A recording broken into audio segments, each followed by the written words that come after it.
Hey everybody, it's yours truly, Mr. Lang, Team WASHLIFE. How you doing? If it ain't for Team WASHLIFE, I have no life. How about that? So I was gonna record a little video yesterday, but it was dark and then I just kind of forgot about it. By the way, happy Memorial Day weekend.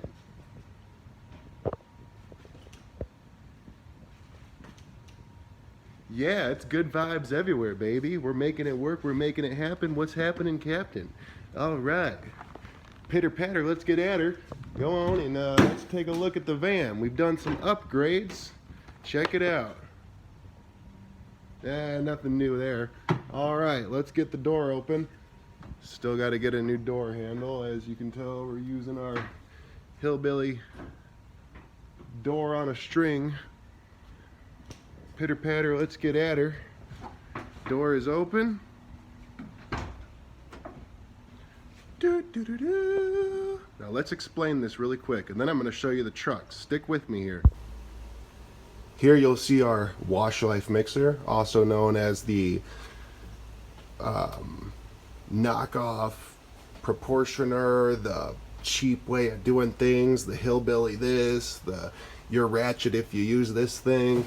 Whatever, we're gonna try it out, we're gonna make it work. It's only like a couple $100 if you just buy the parts and put some thread tape on them and screw them together, and pitter patter, let's get at her. All right, so let me start. Let's see where a good spot to start would be. So let's start with the water tank, right? So we have our drop stick right there that goes into the water tank. Okay, now keep in mind we haven't even tested this out to see if it works. But I tried this. We're going to try a split. So we have a three-way valve, or a three-way. So one way it goes to the water. It goes this way. It goes to it's this hose. Whatever. That hose goes to here, which is going to be our water line. Okay. Now it also splits here, so when we need to flush the SH valve, this is going to be the SH valve, we can turn the valve this way. Alright, hold on, I'm trying to think of a way to explain this. This is our SH three-way ball valve. So this is for the SH, the chem. So right here, I know I don't have the non-collapsible hose, I ran out and I just wanted to get it put together. Right here goes to our drop stick for the chem tank, okay? Chem. So when this pump is on, it'll pull this if it's down. It'll pull the chem if it's down, which will travel. It'll go through here and boom to the chem. And we'll dial it in for whatever we need. Usually like a 1 for a house wash and then like a 3 or 3.5 for roof cleaning. Next. Now when we need to flush this, crank it all the way up to 5, turn the water off, which would cause, it to be sealed off, so it's not pulling from here. So if the water's off and this is on, full blast, and we turn this to water, theoretically it should pull water from the tank. It should splice here because this one's off, remember, this one's turned off.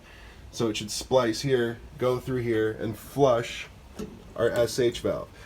This is testing in the making.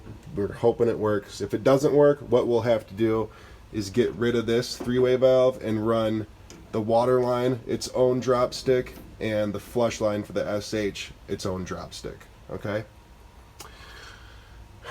And then this is just our soap line. So that's for like surfactant or whatever. So the purpose of this is you don't have to pre-mix a big tank of 50% bleach, 50% water, some surfactant. You can literally just pull from each tank, pull one from SH, one from water, and one from your soap bucket, 5-gallon soap bucket, and you can dial it in to however much you need. You need a little surfactant, you're always going to want full water when you're spraying, and then you dial in your SH to whatever application it's needed for. This saves a lot of time, a lot of space, a lot of headache. The pump I'm using, I don't even know. I got it off Amazon because it was like the only one that was qualified for Amazon Prime. Remco, 7 gallon per minute. It says it's a Fat Boy series, so I just yanked it. That it just needs to be wired to the battery, and I have an on and off switch. I'll show you. On and off switch, turn it on and off. So no, it's not perfect, but it's gonna work. So we got our soft wash system finally installed. I'd say like another hour tops of just wiring the battery, and I think there was something else. Oh, making like a drop stick for the soap. But other than that, it's done. Moving on to the truck. Now I already know you're gonna complain because it's windy and I don't have a mic, but hopefully you can hear me. The truck has been out of service for a while. Pretty much the whole year we haven't been able to use it because our reel was broken, but we've turned this into a mini house washing and window cleaning from the truck. Check it out. So we got our startup power washer. This is what we started with, the 4 gallon a minute direct drive. It's the cheapest 4 gallon a minute I've ever found. It's a Honda engine still. Maybe not the cheapest, but cheapest matched with quality, I guess. We have a Cox reel. Again, Amazon Prime. I wanted it fast. I'm reusing the old hose we had. I know this is garbage hose. It's gonna bust any minute, but I run my equipment till it flows. I don't, it's just how I am. Who knows? We might get another 2 months out of that. How cool would that be? Probably not though. So that's that. Here we have our water-fed pole, the Tucker cart, mounted upright. Okay. Quick connect.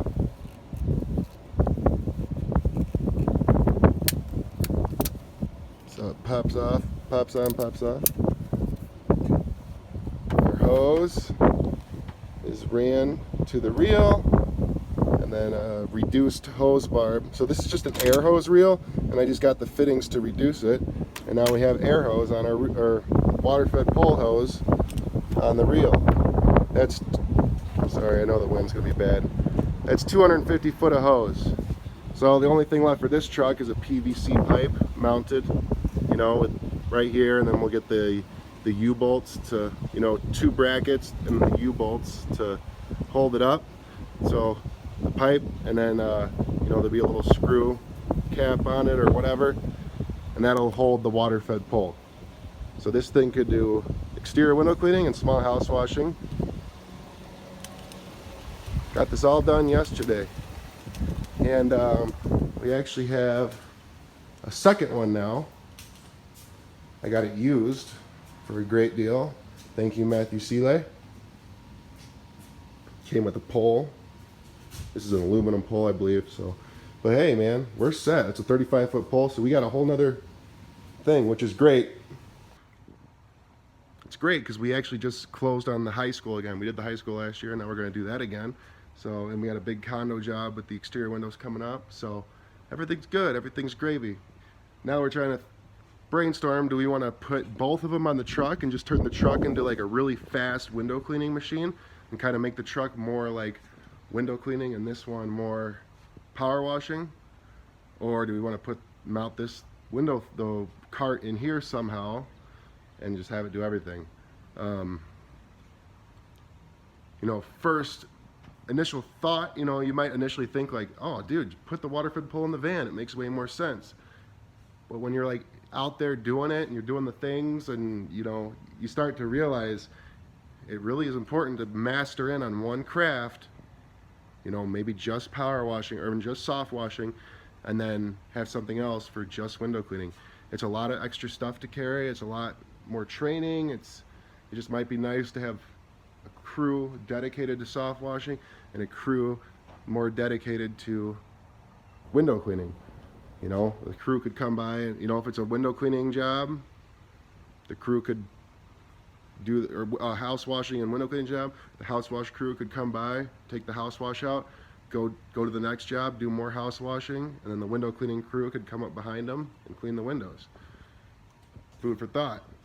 And they could do it really fast because they got 2 of these freaking water-fed poles. Oh, on the truck, I'm gonna purchase a 35-gallon buffer tank.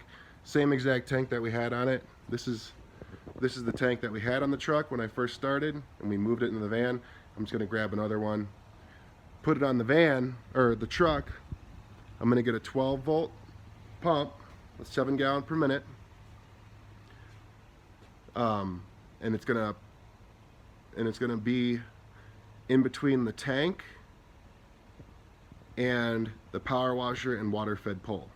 So you turn the valve one way, that tank, the pump is pulling water from the tank and into the power washer. Turn the ball valve the other way, it's pulling water from the tank and pushing it into the water fed pole. That way we can use both items if we come across a house with only one spigot, because both items could be used by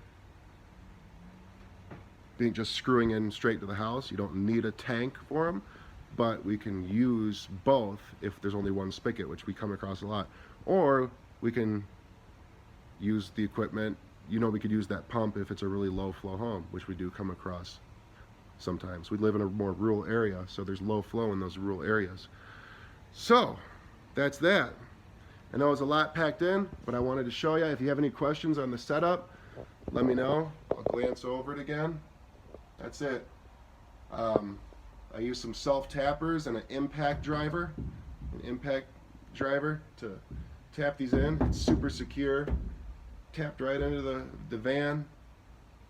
The pump, 3-way ball valve off US Plastics, and the mixer, which you can build by visiting our website, teamwashlife.com, and on the blog area I put in exact step-by-step descriptions, links, all the links, all the parts, how many you need to build this exact unit. So you're welcome, and I'm not even asking you to purchase anything. It'd be nice if you did, but it's just kind of something we offer because that's what we're about, offering value, right? So looking for, this is huge. 2 vehicles means we can produce twice as much, theoretically. So we're gonna get to it. Pitter patter, let's get at her. I'm gonna go to a kayaking camping trip, enjoy my Memorial Day weekend, and I hope to catch you guys later. Thanks for tuning in. Peace.